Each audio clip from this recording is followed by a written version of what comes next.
Hi, Amelia. Please listen to the story, The Yard Sale, and then finish questions 3 and 4 in your packet. Are you ready? Here we go. The Yard Sale. Now you can put prices on them, Mom said, putting the last of Becca things in a neat row on the table. It wasn't fair. It was early in the morning, it was cold, and the Petit family was having a yard sale. They'd be moving into a smaller place in the city later in the month, and they had to get rid of a lot of stuff. Becca picked up a china ballerina that Bobby Silvano had told her looked like a walrus. She put it down and stroked the fur of a purple and white stuffed bunny that she'd won at the fair.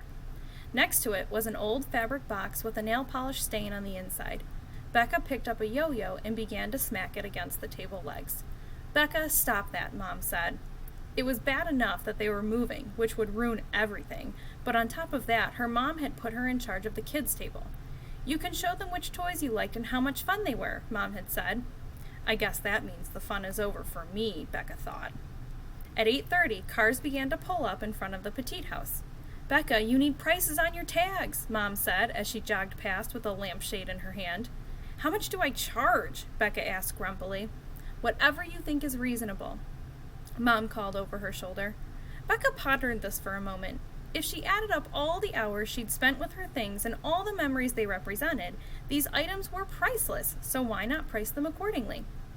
"How much for the yo-yo?" asked Louis from next door. He picked up the yo-yo and let it spin to the ground. "It's $30. "Really?" Louis placed the yo-yo back on the table. "Yo-yos don't cost $30. "This one does. It's an antique." "Well, never mind then," Louis said sourly before walking off. Becca smiled. Now I'm on page 2. A light rain started. Becca didn't have many customers to deal with, but the ones who came were quickly defeated by her high prices. She was about to go in for lunch when a little girl with straggly bangs came up to the table. She stared long and hard at all the toys, her hands shoved deep in her pockets. When the girl spoke, she almost whispered, "Is the bunny for sale?" "Yes," said Becca, "but it's expensive." "I only have this much." The girl held out her hand. It contained $2. "That's not enough," Becca said, shaking her head. She hated to do it. The girl looked so eager, but that bunny was historic. "Oh," the girl looked down at her palm. "I don't have any more." Becca felt a twinge of guilt. "Well, sometimes we drop the prices at the end of the day," she said, her voice kinder. The little girl jumped on Becca's words. "Really? So I can wait?" "Well, I guess so, but I'm sure someone will buy it. You should go home." "No, I can wait. My mom's right over there." The girl pointed to a woman who was chatting with a neighbor on the sidewalk. The girl spread her jacket on the ground and sat under the table. Becca sighed. 10 minutes later, the girl was still there, and 15 minutes after that. Becca was afraid that the girl's mom would ask her what she was doing.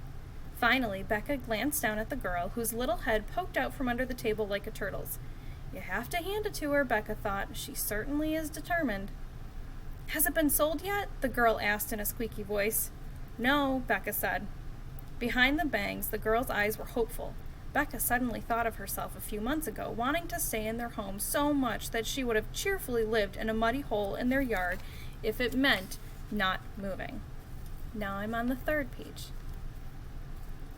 Sometimes Becca realized life had a way of reminding you of bigger things than stuffed bunnies. "Look," Becca said, "why don't I drop the price to $1 and you can have a little left over?" "Really? I can have it?" "Sure." Becca handed her the bunny. Thank you," the girl said and ran her hands over the bunny's purple fur. Becca watched the girl talking to the bunny while walking toward her mother. Becca found a label and wrote 50 cents. Then she tied the label to the yo-yo and waited for the next customer. All right, so now go on and finish question 3 and 4. Question 3 says, summarize the story, The Yard Sale. Remember to take those big steps, stepping over the little details, okay? And question 4 says, reread the last 2 sentences of the story, lines 73 and 74. Becca found a label and wrote 50 cents. Then she tied the label to the yo-yo and waited for the next customer. Why do you think the author decided to end the story this way? All right, get started.